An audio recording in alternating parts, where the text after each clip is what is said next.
Keep it going for the very funny Mikey Montemayor.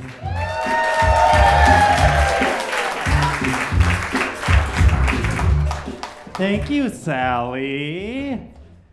Do we have any Mexicans here today? Oh yeah, I asked because I am Mexican, not because I'm like, get 'em! So my mom is Mexican, but my dad is white, so he's the reason why I look like I have a perfect credit score. The whitest thing about me isn't even my pasty, supple skin. It's the fact that I have an English degree from Princeton University. Yeah, thank you. Thank you. So that means that I've read War and Peace twice and yet have never seen the movie Selena. Yeah, no spoilers. I still don't know how it ends. So my grandpa was this surly old Mexican man who hated our neighbors. And I always thought that it was because of their overgrown hedges. It turns out it was because they were Guatemalan. When I told my grandfather that I thought our neighbors were Mexican, he was like, no, just look at their lawn. Not a single car parked on it. So when I came out, everyone in the family was like, that's so great, but maybe let's not tell Grandpa. Yet the man was in his 90s, so they didn't want to accidentally scare him to death. Yeah, could you imagine that obituary? Mexican immigrant, born during the Great Depression, survivor of 2 kinds of cancer, dies after hearing grandson's friend Keith was more than just his roommate. What a way to go. I grew up in the 90s, back when parents could hit their kids and it wasn't considered abuse yet. Yeah, it was just good old parenting. Yeah, my mom was really good at it. To this day, I still tell her that she should become a karate instructor. That way she could hit kids and get paid for it. Yeah, do what you love. Never work a day in your life. Was anyone else spanked here as a kid? Oh yeah, oh good. Yeah, I got some experience. Yeah, my dad was a police officer, so I was never spanked as a kid. Instead, I was pistol whipped. Yeah, but don't worry, he worked undercover, so I never knew it was him. Yeah. For the longest time, I just thought I was really bad at making friends with older men. There was this one time, I was a pretty mouthy little kid, so there was one time my dad was spanking me, probably for saying something hilarious, and I'll never forget because once he was finished, I don't know what came over me, but I did this thing where I just like looked back at him and I whispered, "That didn't hurt." He did not like that. He made sure to give me another one and make sure the cheeks really rattled. Yeah, but the joke's on him, because little did he know, he wouldn't be the last man in my life to spank me, who I also called Daddy. Thank you. He's right there.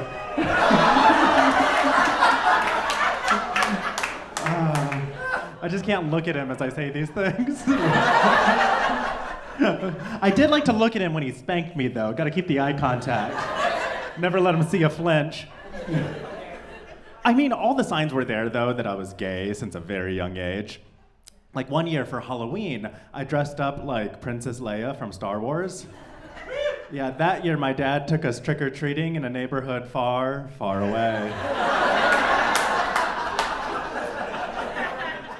He was mainly just glad, though, that I wasn't C-3PO, because we all know C-3PO, the gayest of all Star Wars characters.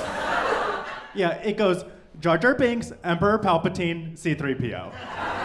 That's the top 3. And speaking of the word top, they're all bottoms. It's almost like in those Star Wars movies, they went out of their way to make C-3PO gay. He walks gay, he talks gay, he's draped in head-to-toe gold lame. And all the movies, he's just anxiously roaming around the galaxy, calling a twink named Luke master. Yeah, Saturday night, am I right? So, I've been going to the gym a lot more lately. Yeah, thank you. Yeah, I really have to reel that compliment in. Yeah, I've been working on getting hotter so I no longer have to be smart. Yeah, it gets exhausting having to rely on your intelligence to get things in life, right? Yeah, she knows. She did her hair tonight, so she's like, well, I'm not paying for any of this. But like, that was always my dream as a kid. You know those people who are like so attractive, you're not too sure they can read? That was all I wanted to be when I grew up. To one day be so hot that everyone thought I was stupid. I have body dysmorphia. Anyone else? Yeah, the women know. Having body dysmorphia is kind of like playing a game of Where's Waldo, where Waldo is your self-esteem, and he's just not in the picture. Because the picture, it's just a photo of you and your fatty muffin top. Yeah, I actually had a crush on Where's Waldo when I was a kid. He's emotionally unavailable, and he's able to pull off horizontal stripes. Smash. Yeah, even at a young age, there was just something about a man who didn't want to be seen in public with me that just really turned me on. I'll leave you with this. So my massage therapist started this new business recently, bleaching buttholes. He told me that he would do mine for free if he could take pictures of it, like before and after ones for his website. Yeah, so of course I was like, I'm in, no follow-up questions. Sign me up and bend me over.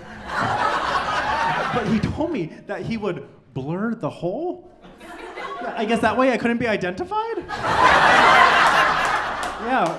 I told him though, if I pay you, will you keep the hole unblurred and link it to my Instagram? That is Mikey Montemayor. Thank you so much. You've been great.